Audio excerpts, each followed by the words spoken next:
প্রিয় দর্শক, এখন এই মুহূর্তে দাঁড়িয়ে আছি ভালুকা চৌরঙ্গি ফাজিল মাদ্রাসা ভোট কেন্দ্র।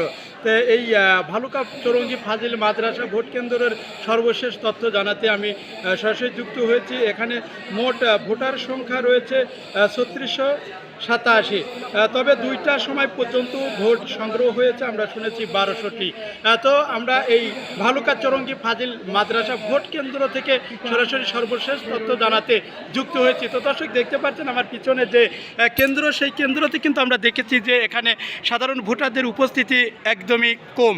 তো দর্শক, আমরা শুনেছি যে সকালের দিকে আমরা শুনেছি সাধারণ যে সকল ভোটাররা নারীদের এবং পুরুষদের তাদের যে কিছুটা আংশিক আমরা দেখেছি। তবে ইতিমধ্যে বেলা বাড়ার সাথে সাথে আমরা দেখেছি যে এখানে যে সকল সাধারণ ভোটাররা রয়েছেন তাদের উপস্থিতি কিছুটা সাড়া পাওয়া গিয়েছে। তো বিস্তারিত সময় শেষের দিকে হলেও কিন্তু আমরা 2টা পর্যন্ত এখানে যিনি প্রিজাইডিং